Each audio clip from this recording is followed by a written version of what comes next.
the office with Joseph Skoda.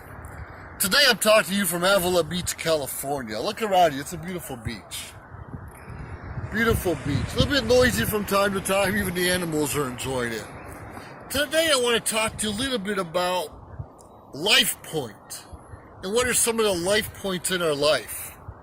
Now earlier today I was in my, honor guard uniform, honoring a fellow Air Force veteran who died in his 80s, but he gave 52 years of his life to the American Legion. Obviously, he worked the chairs and sergeant arms and different commanders, different levels, and spent a good last 30 years, at least as the adjutant, not just for our post in Santa Maria, California, but for the area and department from time to time. So we just had a celebration, a celebration of life, because he had his ashes. We had a funeral for him. We had people from all over the community, and we had our district leadership up and down the state of California.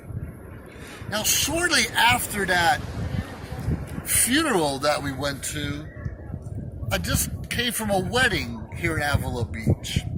Probably 30-40 minute drive from Santa Maria to Avila. But another life point of a couple, this is their second time around in marriage, but again found a transitional life point to do something different in their lives. Now, I want to talk to you a little bit because we have different life points in our lives and we don't realize it. Could be your first car, could be your first kiss, could be a lot of different things you have going on in your world. But the point is, there are transitional experiences we have, and we don't pay attention to them around us. Could be going to church or being saved for the first time.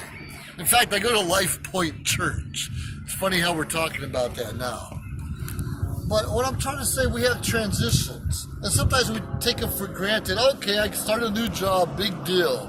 Okay, I'm on my 10th car, I'm on my 10th relationship. And we don't realize these are moments in time that can change who we are.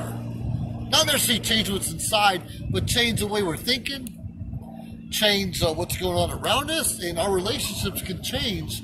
And believe it or not, sometimes it's actually for the better. A lot of us are afraid to take chances.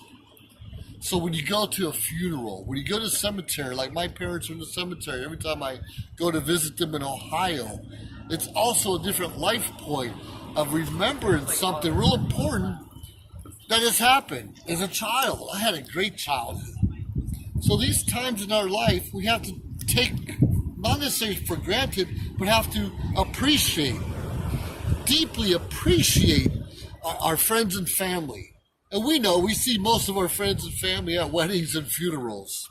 I know, I get it. But why is that? Why do we wait for someone to die to hug our aunt or a cousin and say, oh, I'm so sorry? Why don't we show how much we love and care about one another on a regular basis? Now, sure, I get it. We get older, we have families, we have jobs, sometimes we move away from our family, and we're not able to see them all the time. But, we can still use Facebook and send our pictures and say, hey, I miss you. Hope you're all doing well. You can send a letter from time to time. But quite frankly, we, and myself too, need to pick up that phone and say, hey, Aunt Madeline, thanks for sharing your photos with me. I'd love to see your grandkids. We need to do that. And that's why I'm talking to you today, because we had the funeral that we went to and a wedding right after, and yet they're two different experiences, two different issues that happen. Both are equally important. Starting a new life and ending an old life. But even when a loved one dies, the rest of the family's transitioning without them. And how do we do that? How do we transition without someone in our lives? It's tricky, but we better remember some of those good times. And don't be afraid to remember some of the bad times. It's part of who we are. It's part of who we are. But when we hear it all the time, when one door closes, a couple more open. window shuts down, other opportunities arise. And it's the same when someone passes or transitions to a different life. It gives us an opportunity to grow, gives us an opportunity to learn a few things, and share those experiences with those around us. Because quite frankly, we all know someone in hospice or someone at home and being taken care of. So we learn right then and there, we can show others how to do it better. What did we learn that worked? What did we learn that didn't work? Are we always leaving other people to figure it out for themselves? We do sometimes. Now, I talk on the social media shows network and the different radio shows, and I'm interviewed on a regular basis, just sharing my opinion, but I give my opinion from my experiences.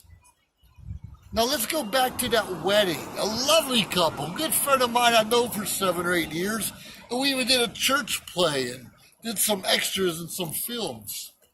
But what's exciting was we did a singles Christians group we were in, and prayer, and wonderful things, and he pretty much gave up hope that he would never find someone again. Have you ever felt that way? That you're going to live and die and maybe love and lost and that's it? Not realizing you can find another job, you can find another loved one, you can reconnect with your children and your family maybe you haven't talked to in years. Pick up the phone, because you can't count on your kids or someone to call you and reach out. Why can't you and I be the first one? Why can't we say, hey, don't forget about me, Aunt Teresa. Don't forget me, Maria. Hey, Big Tom, I'm coming to town. We have to do whatever we can do to show the transition of love in the different seasons of our life.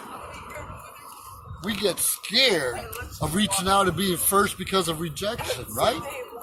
And a lot of us get rejected. So what?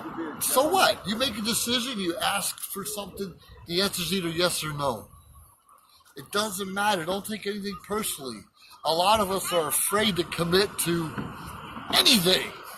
Look around me. We got a beach. I love this beach. Of course, they got the nightlife and the bars, and currently right now there's an art show going on.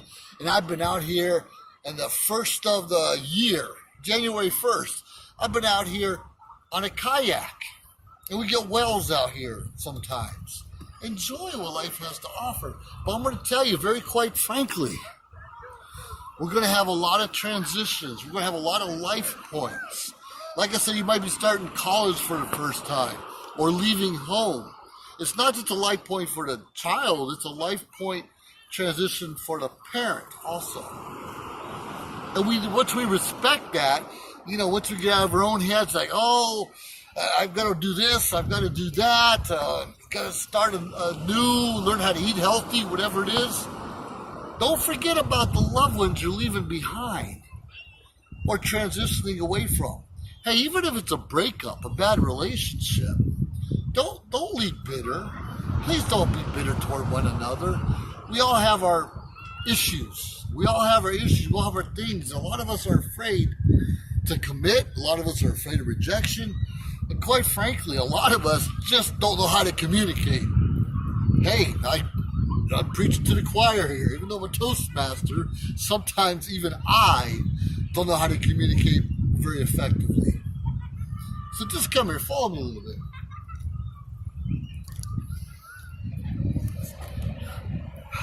If I fall in the water right now, and I pray I don't, what's going to happen? Is anyone going to care?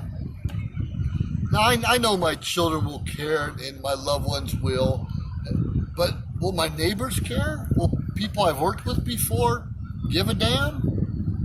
It doesn't matter. I can't think about who's going to care about me if I jump over. I got to worry about living the life today where I am. Every one of us is going to have issues and challenges and obstacles and stressors.